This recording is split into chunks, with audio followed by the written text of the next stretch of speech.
E olha só, Brasil, ministros do STF se reúnem com a OEA e durante esta reunião houve um grave equívoco dos ministros ali e tudo ficou registrado. E isso poderá ser usado logo mais contra eles mesmos. Nós vamos ver como que foi essa reunião aqui. Quem vai trazer para nós aqui é o pessoal da Revista Oeste, porque o deputado Marcel Van Hatten esteve também se reunindo ali com a OEA e falou poucas e boas ali, ficou também tudo registrado.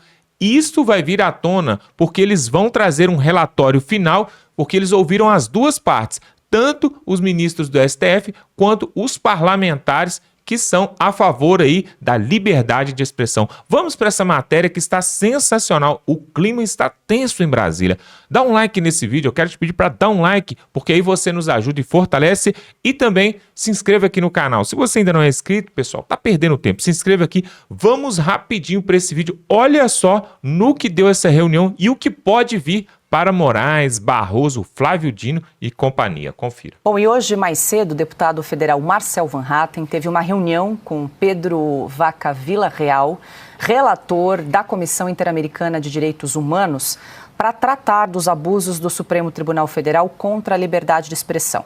Deputado, eu tenho curiosidade de saber como foi a receptividade aí do emissário da OEA diante de todas as denúncias que vocês apresentaram. O senhor estava presente com outros deputados, a gente vai tentar até exibir um trechinho aí dessa reunião que foi gravada, acredito eu, a pedido do senhor também. Mas como é que foi a receptividade? Houve diálogo? Ele se mostrou interessado em ouvir os relatos de vocês? Olha, não, a receptividade foi muito boa. Tivemos no início da reunião uma pequena discussão, eu diria, com a assessoria da Comissão Interamericana de Direitos Humanos, porque inicialmente não queriam que nós filmássemos nada. E isso não foi o relator quem disse, foram os que o acompanhavam, né, que estavam inclusive responsáveis pelas notas. E eu pedi a palavra, contra-argumentei, dizendo que em novembro passado estivemos na Comissão Interamericana de Direitos Humanos. Lá também não quiseram que filmássemos, mas nunca trouxeram, né, o embasamento legal para isso. E deixei bem claro que, na verdade, a escolha se é filmado ou não o depoimento é da vítima. Nós somos as vítimas, né? Aqueles que sofrem abuso são vítimas. E, eventualmente, a vítima quer, para se preservar ou por qualquer outro motivo, que a reunião seja fechada, né, que não tenha filmagem. No nosso caso, pelo menos a maioria dos deputados presentes queriam justamente essa transparência, até porque os nossos eleitores têm cobrado isso. Quanto às manifestações em si, nós percebemos também uma atenção muito grande. Até ele mesmo disse que ele recebeu um número avassalador de e-mails, né? Disse que assistiu também o vídeo do Gustavo Gayer, que foi um vídeo longo tratando desse tema. E ele também nos recebeu em Washington no ano passado, em novembro, e já sabia de uma parte, pelo menos, dos abusos. Então, eu entendo que essa visita é uma vitória nossa, porque se não fosse a nossa ida frequente a Washington, levando as informações, o governo brasileiro não teria feito sequer esse convite. Mas lembrar, essa visita agora ao Brasil aconteceu como desculpa do governo brasileiro para adiar uma audiência pública que estava marcada conosco, da oposição, em novembro passado. E o próprio relator hoje, Pedro Vaca, assumiu, disse mais uma vez, de uma forma muito transparente e clara, que aquela audiência pública que seria realizada em novembro foi postergada e virá a ser realizada depois da sua visita. Então, resumindo, a minha resposta foi bastante positiva. É importante que esses fatos venham à luz, sejam levados para autoridades internacionais e também sejam expostas ao grande público, não só brasileiro, e o público do Oeste já conhece muito bem todas as situações, mas também o público internacional.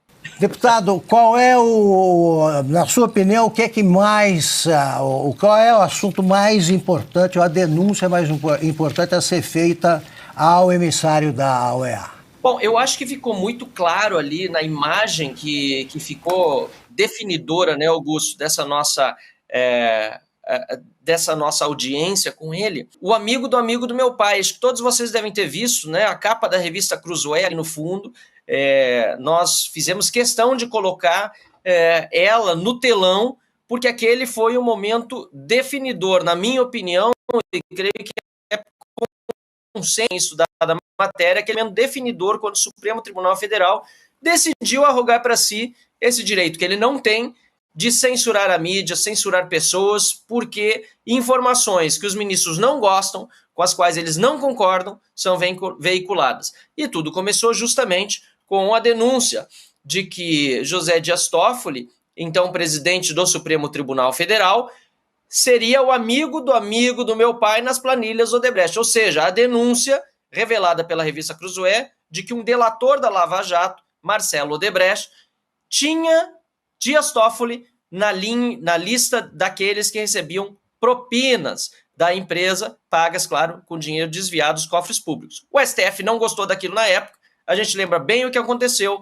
criaram um inquérito dito das fake news, ou seja, essa é uma informação que não gostam, é mentira, é fake news, não permitiram que o assunto fosse sequer investigado, e eu não me refiro à matéria ou às supostas fake news, me refiro à denúncia, né, do delator. E o resto é história. Hoje a Lava Jato está enterrada, os corruptos estão soltos, muitos inclusive em posição de poder governando, e aqueles que falam a verdade são perseguidos e são censurados. Então, deixar aquela imagem, viu, Augusto, ficou durante a reunião inteira. Assim como desde 2019 é um fantasma na história do Brasil, essa publicação, né, da revista Cruzoé, um fantasma para quem é perseguido, essa capa precisa ser um fantasma para quem é perseguidor neste momento. Eu gostaria de saber a reação dos ministros do STF ao olhar todas as redes sociais, todos os jornais, todos os meios de comunicação divulgando a nossa reunião com esta foto do relator Pedro Vaca olhando nos olhos de Dias Toffoli na capa da Cruzoé. Eu gostaria de saber a reação, porque eu tenho certeza, não foi uma reação boa. Eu tenho certeza que a narrativa que criaram ontem lá no STF desabou já ali. E aí, até para concluir, porque eu me queixei ao relator do fato de ter ouvido primeiro os abusadores, ainda durante 1h30. Eu não considero essa, apesar de entender que em alguma hora eles teriam de falar com o STF, porque nós, pelo menos do nosso lado, nós defendemos que todos os lados sejam escutados. Devido ao processo, deve valer para o teu adversário, para o teu inimigo e para você mesmo. Tudo bem.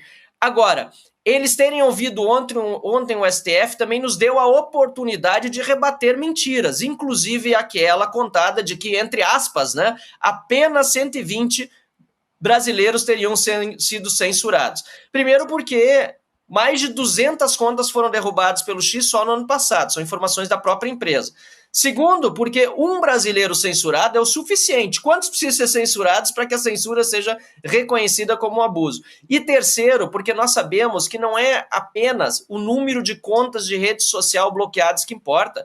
Quantas pessoas que não foram nem denunciadas pelo 8 de janeiro seguem sem direito, por exemplo, a se comunicar pelas redes sociais? São milhares. E quantas mais, e aí são milhões, quantas mais pessoas no Brasil praticam a autocensura, ou seja, não se manifestam, não fazem nenhum comentário aqui no YouTube do OS Sem Filtro, com medo de eventualmente serem perseguidas. Então a censura, ela é absolutamente hoje, lamentavelmente também uma regra, e o STF ontem mentiu ao relator Pedro Vaca. Deputado, só um minutinho, a gente vai exibir um trecho dessa reunião que o senhor teve agora à tarde com esse emissário da OEA. Só registrar aqui mais de 104 mil telas acompanhando essa entrevista. A gente exibiu, enquanto o senhor comentava, a foto do Pedro Vaca, o emissário da OEA, ali acompanhando, vendo ali a foto da revista Cruzoé exibida ali no telão. Temos o trecho para a gente acompanhar? Eu sou um opositor do governo Lula já de muito tempo, aliás, do PT, há muito mais tempo antes mesmo de Lula chegar na primeira vez à presidência da República em 2002. Eu fui censurado no X e a ADF, que está aqui conosco, representa a mim e ao Partido Novo no caso do bloqueio do X do Brasil, que foi um escândalo internacional. O Brasil ficou ao lado apenas de 6 países que hoje censuram a plataforma X. Depois disso, fui perseguido pelo governo Lula e continuo por uma manifestação feita em tribuna denunciando abuso de autoridade e ilegalidades cometidas durante um processo envolvendo Felipe Martins. Protocolei uma medida cautelar na OEA, primeiro sobre o caso X, ela me foi negada, e no dia 18 de novembro protocolei sobre o caso da perseguição que ora sofre policial do Estado Policial de Lula e judicial do STF. E até o momento também, nesse caso pelo menos, não tenho resposta da OEA quanto à medida cautelar. Eu sou uma vítima de perseguição do Estado brasileiro representado pelo governo Lula e pelo Supremo Tribunal Federal.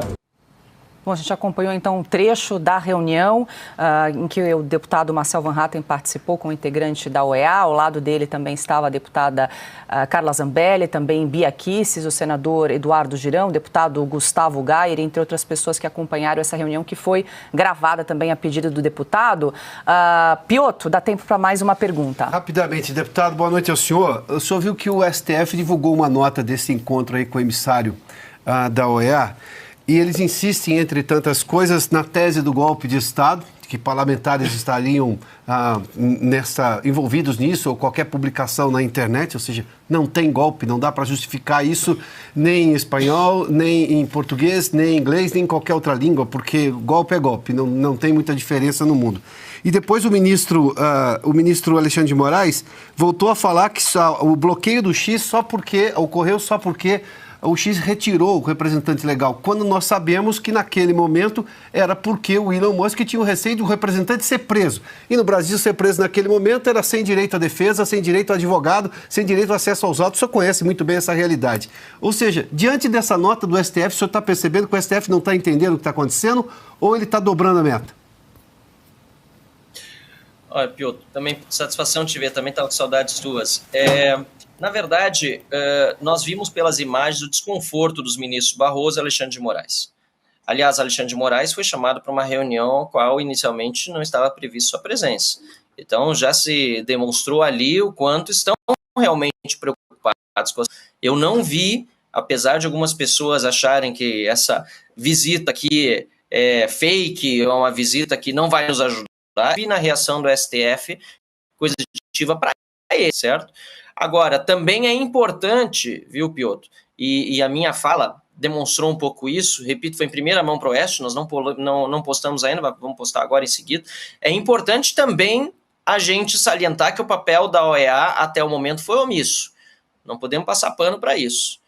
Desde 2019 nós sofremos censura e abuso no Brasil e pelo menos desde 2022 nós estamos denunciando na OEA. Isso para não falar em várias outras vezes em que já se levou esse tema para conhecimento internacional, não necessariamente da própria OEA, mas eles poderiam ter também se manifestado como já se manifestaram sobre tantos outros casos ao redor do mundo. E eu iniciei a minha fala hoje à tarde dizendo o seguinte: a OEA hoje é parte do problema ainda.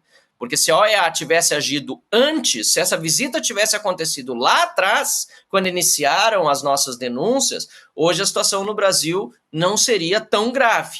Mas o que nós queremos, até para valorizar a vinda da entidade aqui e valorizar o nosso trabalho de insistir nesse tema da denúncia internacional, nós esperamos que a OEA deixe de ser parte do problema e agora passe a ser parte da solução.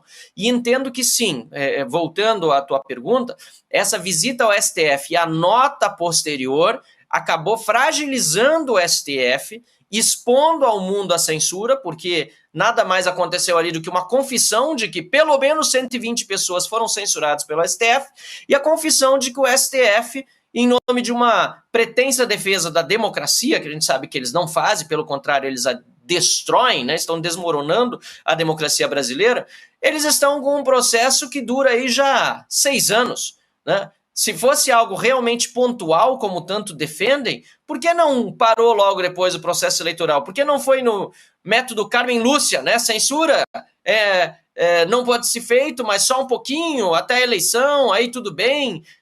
Depois continua, e segue, e continuam narrativas, e mentiras, e assim por diante. Então, acho que ficou exposto ao mundo o constrangimento da corte, dos seus ministros, as mentiras que estão contando, e agora, ao longo dessa semana, praticamente, até onde eu sei, todas as pessoas que serão ouvidas, seja parlamentares, seja advogados, como está acontecendo neste exato momento aqui em Brasília, uma reunião de advogados, né, das famílias das vítimas do 8 de janeiro e outros advogados perseguidos pelo regime lulista e STF.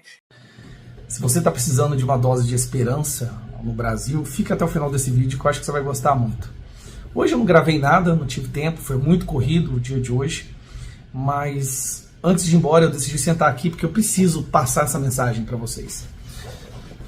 Mudou uma dinâmica agora aqui no Congresso, na Câmara dos Deputados, que todas as quartas-feiras todos os deputados só podem votar de forma presencial no plenário. Isso não acontecia no ano passado, nem no ano retrasado. Então hoje, quarta-feira, todos os deputados estavam juntos no mesmo ambiente. Isso é muito bom. Bom porque você pode conversar com várias pessoas, pessoas que não fazem parte do seu grupo, pessoas que não fazem parte do seu partido. Você conversa com pessoas de outros partidos, partidos de centro e tal. É impressionante o desânimo que os partidos de centro e os deputados de centro estão com esse governo. A percepção, a atmosfera aqui na Câmara dos Deputados é que esse governo acabou. Acabou, já está entrando em estado de putrefação e aos poucos as pessoas estão se distanciando dessa podridão.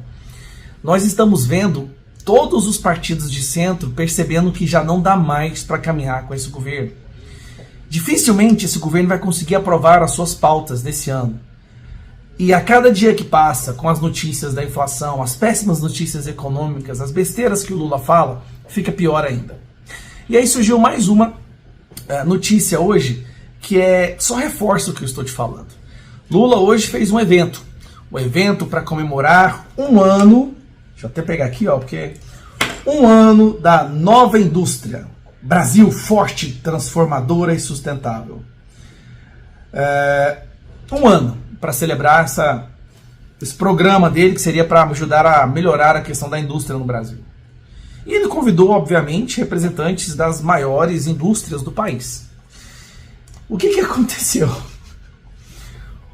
O povo não foi. Foi uma coisa... É o presidente convidando as indústrias simplesmente decidiram não ir. De 50 vagas, veja só, a cerimônia de um ano da Nova Indústria Brasil, no Palácio do Planalto, com a presença do presidente Luiz Inácio Lula da Silva, teve sua mesa principal esvaziada nessa quarta-feira. Das mais de 50 cadeiras dispostas no salão oeste do Palácio, ao menos 16 estavam vazias quando Lula chegou ao local. Isso representa 1/3. 1/3 das cadeiras não tinha ninguém, as pessoas foram, tava lá o nome, você pode ver a imagem aí, ó, tava lá os nomes das indústrias, das pessoas, como vocês podem ver, ó, mas eles não foram. Isso deixou o Lula extremamente irritado. Aí você vê a matéria, né? Lula se irrita com o evento esvaziado no Planalto e cancela a agenda seguinte. Ele ficou tão chateado, assim, ele ficou tão abatido, que ele não teve ânimo de ir na agenda seguinte. Ele cancelou a agenda seguinte. Provavelmente foi fazer uma reunião de emergência com o Sidônio e vai fazer alguma narrativa para culpar as fake news, a internet, Donald Trump, Urso Polar, alguma coisa ele vai culpar, mas nunca é ele. Então assim, o que a gente percebe? Não há chance do Lula ser reeleito. O Lula 3.0 veio para acabar com a esquerda.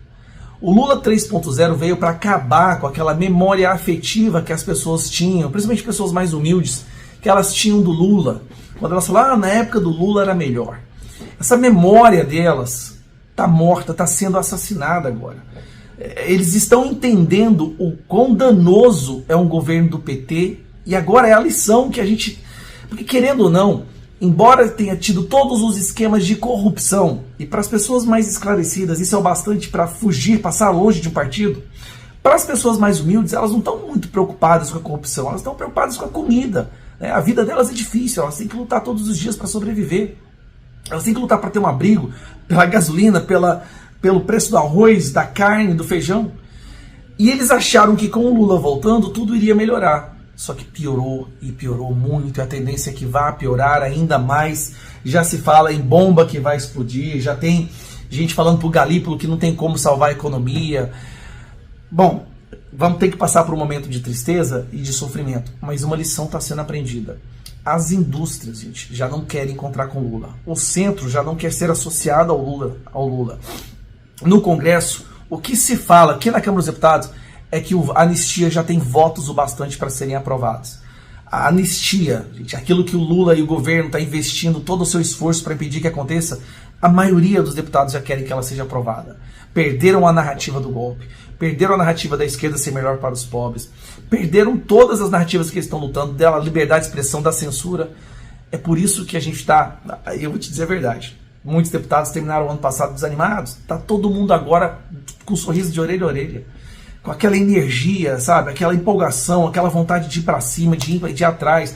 Aí tem o Donald Trump ganhando, o Elon Musk, o Mark Zuckerberg, as empresas abandonando a agenda woke. Com isso agora nós tivemos o centro se afastando do Lula, a anistia que já tem votos para ser aprovada, o Lula fazendo uma besteira atrás da outra, a visita da Comissão Interamericana de Direitos Humanos pode voltar a ter esperança. E com a esperança vem a ação. No dia 16 de março, nós vamos para as ruas. 16 de março nós vamos para as ruas e eu vou te falar, o impacto das pessoas nas ruas, com a atmosfera que está em Brasília, vai ser outro, vai ser uma coisa assim que vai turbinar ainda mais o processo de resgatar o nosso país. Nem os deputados de esquerda querem subir na tribuna para defender o Lula. É sério, o desânimo, você percebe no rosto deles que os deputados do PT não têm ânimo de defender o Lula mais. Não tem, eles estão, sabe, eles estão capengas. Então, não perca a esperança, a gente vai resgatar o Brasil. Pois é, e tem mais, pessoal, tem mais, não para por aí. Essa reunião que aconteceu foi ali com a comitiva da OEA. Eles ouviram as duas partes, vão fazer um relatório, vão trazer um resultado desse relatório. Agora, eu estava ouvindo hoje uma entrevista da Mônica Bergo, né, a blogueira esquerdista que defende o governo Lula, né, e outras pautas mais. E eles estão realmente apavorados com a vinda da OEA aqui no Brasil, porque, segundo eles, houve um grande golpe no 8 de janeiro. E aí o que a Mônica Bergamo falou foi o seguinte, ela falou que existe um grave risco dos bolsonaristas usarem essas reuniões com a OEA como pauta de defesa no julgamento de Jair Messias Bolsonaro, que vai acontecer nas próximas semanas, ali no STF, no TSE, devido àqueles crimes que ele cometeu. Qual que foi? Subir no carro de som no dia 7 de setembro e se reunir com embaixadores lá dentro do palácio. Esses foram os grandes crimes que levou Bolsonaro a ficar inelegível e pode até ser acusado aí pela PGR e ser criminalizado e ir até preso. Olha só que absurdo, pessoal. Mas estão de parabéns aí os deputados, os senadores, aqueles que se reuniram ali e fizeram depoimentos ali emocionantes diante da comitiva da OEA, e isso vai surtir efeito sim, pessoal. Sabe por quê? Até então, eles estavam ouvindo relatos de deputados e senadores que iam até os Estados Unidos para poder prestar depoimento ali e levar provas, como, por exemplo, o senador Marcos Durval, que está sempre em contato com eles. Só que agora eles vieram até aqui, ouviram as duas partes e, segundo o deputado Marcel Van Hatten, os ministros do STF, pelo menos ali a equipe de comunicação do STF, cometeu um grave erro e mentiu, chegou até a mentir ali durante essa reunião com eles ali, porque eles falaram coisas que não aconteceram. E aí, pessoal, aí você pode estar perguntando, mas isso tudo vai acabar em pizza? O que a OEA pode fazer? Pode sim, pessoal, pode sim trazer sanções gravíssimas ao Brasil e represálias. E isso vai fazer com que o povo brasileiro, na verdade, seja penalizado, porque acordos comerciais, acordos internacionais podem ser quebrados. Agora, o mais importante mesmo, o mais importante é aquilo que o deputado Gustavo Gauer falou sobre o mês de março, pessoal. É um mês estratégico. Dia 16 de março, todos nas ruas, justamente ali para mostrar para a população brasileira e para a população internacional, a imprensa internacional também deve estar presente, mostrando o que realmente tem acontecido nesse país, pedindo fora Lula, pedindo realmente uma investigação ali em Brasília, uma CPI até mesmo precisa ser feita para investigar esses atos dessa comitiva que veio aqui e da empresa, da agência USA ID, aquela empresa que financiava ali, por exemplo, ditaduras em vários países. Então, isso que vai ser pedido no dia 16 de março, ali na Avenida Paulista, em Brasília, em várias capitais, e é desta forma que o povo brasileiro pode fazer alguma coisa, né, para ver se muda essa situação.